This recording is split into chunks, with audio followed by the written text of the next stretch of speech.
Olá, seja muito bem-vindo. Meu nome é Ale Garcia. –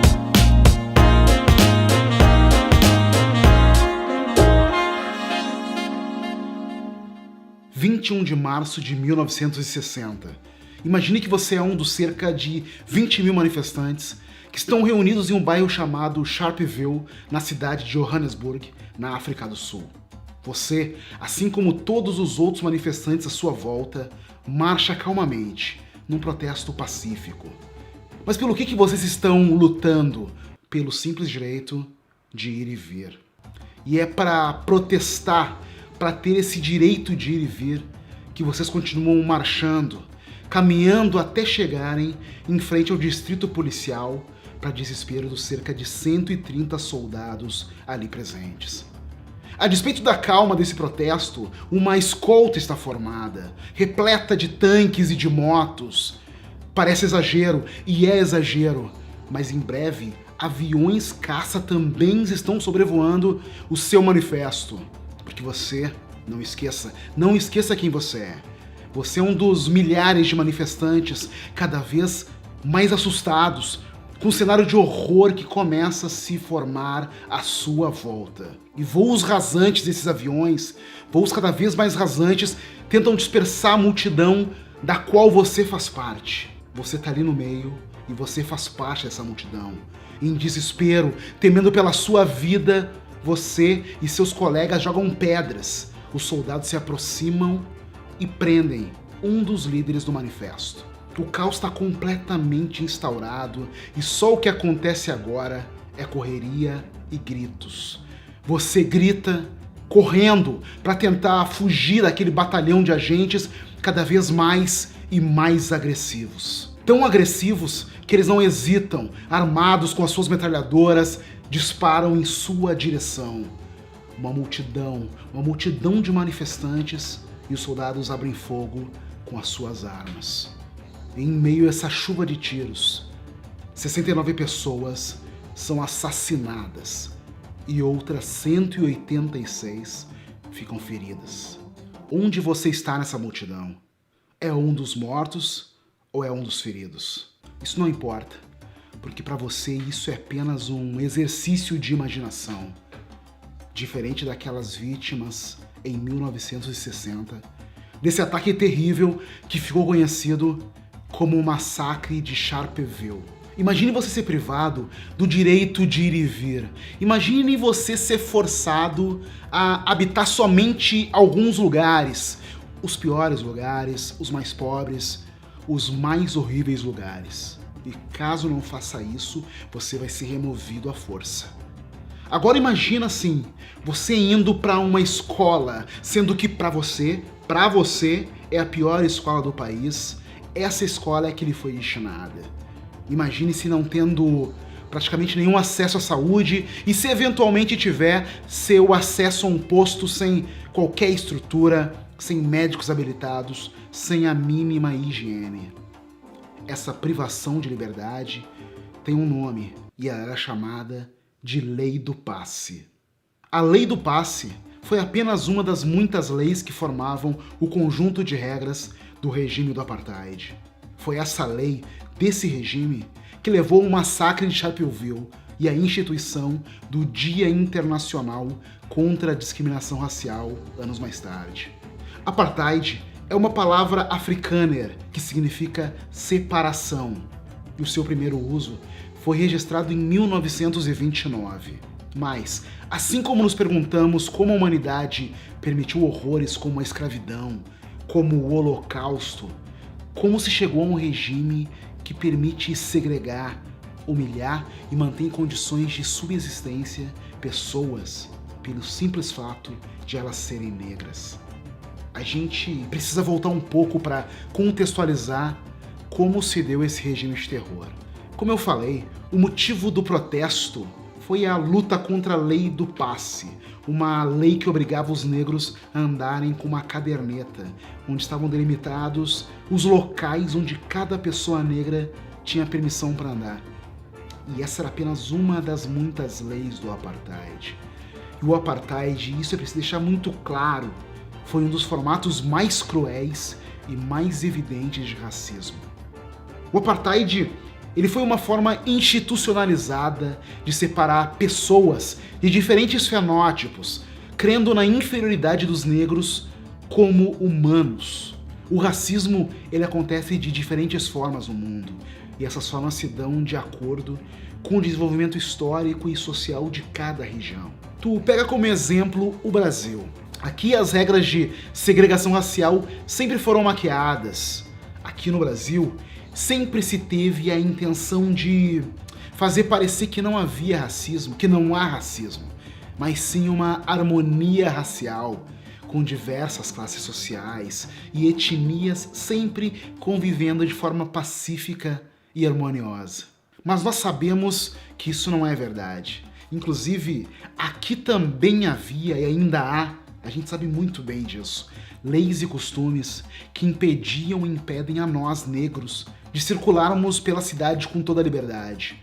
Até poucas décadas atrás, qualquer pessoa, principalmente negros, que fosse encontrado na rua sem carteira de trabalho e sem comprovação de que estava na rua em razão de um emprego se deslocando, poderia ser preso, acusado de vadiagem. Já na África do Sul, as regras de segregação racial eram mais evidentes e institucionalizadas. Haviam locais de brancos e locais de negros. A discriminação racial na África do Sul, que há muito era uma realidade, foi elevada então à condição de filosofia. É isso mesmo. E era assim, era com esse texto oficial que ela era justificada. O texto falava: a política de segregação racial, ela se baseia nos princípios cristãos do que é justo e do que é razoável. Seu objetivo é a manutenção e a proteção da população europeia do país como uma raça branca pura e a manutenção e a proteção dos grupos raciais indígenas como comunidades separadas em suas próprias áreas. Então eles dizem ainda assim, ou seguimos o curso da igualdade, o que no final significará o suicídio da raça branca, ou tomamos o curso da segregação. Fecha aspas. De acordo com os líderes do Partido Nacional, o partido que comandou o governo de 1948 a 1994 e que instituiu o apartheid, a África do Sul não formava uma única nação, mas sim 4 nações compostas por 4 grupos raciais distintos: os brancos, os negros, as pessoas de cor ou mestiças e os indianos. Esses grupos foram divididos em mais de 13 nações ou federações raciais, e os brancos abrangiam todos os falantes do inglês ou do africâner. Já a população negra foi dividida em 10 grupos linguísticos. E foi logo após a sua posse, em 1948, que o Partido Nacional tratou de separar as pessoas em espaços delimitados para cada raça. E foram mais de 300 leis aprovadas relativas ao apartheid. A primeira foi o cartão de identidade, especificando a qual grupo racial cada pessoa pertencia. Imagina o quanto isso acabou separando famílias. Dá para imaginar isso? Separadas porque elas pareceram corresponder a grupos raciais diferentes. O segundo grande pilar desse apartheid foi a separação das raças a partir de assentamentos, determinando onde cada um deveria viver de acordo com a sua raça. E aí remoções foram forçadas e foram diversas nesse período. Em 1949 foi proibido o casamento misto, ou seja, era ilegal casar com pessoas de raça diferente da sua. Isso se estendeu para considerar crime relações sexuais entre pessoas de raças diferentes também. Lugares diversos foram instituídos para determinadas raças, como praias, ônibus, hospitais, escolas e universidades. E você sabe quem ficou com os melhores lugares, não sabe? O regime, obviamente, ele era violento e ele era irredutível. O partido de oposição, o Partido Comunista Sul-Africano, foi banido. Manifestantes, grupos não organizados, todos eram passíveis de graves penas, como a prisão. Em 1953, a Lei da Educação Bantu criou um sistema separado para os estudantes negros, preparando-os para que eles passassem o resto da vida como trabalhadores braçais. E o grande objetivo do Partido Nacional era simples, muito claro: garantir que os brancos se tornassem maioria na população sul-africana. As primeiras manifestações contra o regime do apartheid foram organizadas pelo Congresso Nacional Africano. Isso se deu a partir de 1952. Eu falo sobre o Congresso Nacional Africano e sobre todo esse movimento com mais profundidade no episódio do podcast Negro da Semana que eu gravei sobre o Nelson Mandela. Então acessa a tua plataforma preferida e ouve lá. O importante saber é que em 1959 o Congresso Nacional Africano, dirigido por Nelson Mandela, havia declarado que iriam enfrentar a lei do passe. Mas ocorre que nesse mesmo ano, houve uma ruptura do Congresso Nacional Africano. Robert Sobukwe, dissidente político e professor, deixou o Congresso Nacional Africano e fundou o Congresso Pan-Africanista. Entre outros motivos, essa divergência nasceu a partir das brigas sobre a escolha da melhor data para protestar contra a lei do passe. Nelson Mandela planejava em 31 de março de 1960.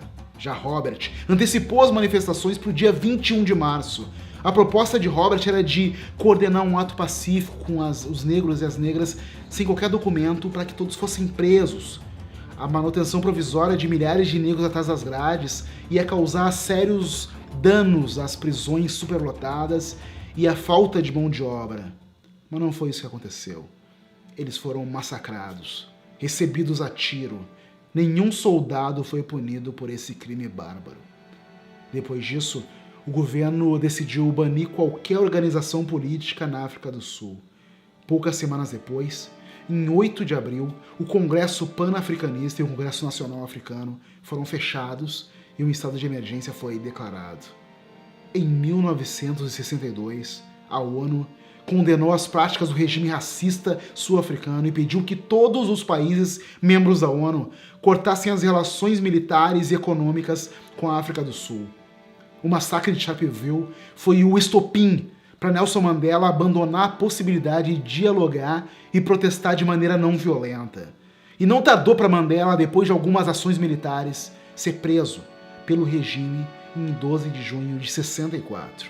Anos mais tarde, em 1966, a ONU decretou a data como Dia Internacional na luta contra a discriminação racial em homenagem às vítimas do massacre. A data é feriado na África do Sul, momento de recordação e homenagem aos mortos.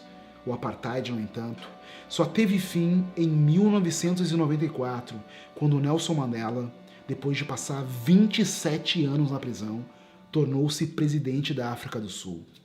Além do respeito à memória das vítimas do massacre, é importante saber o que o dia 21 de março ele também é um marco na luta da comunidade negra contra o racismo estrutural e a discriminação.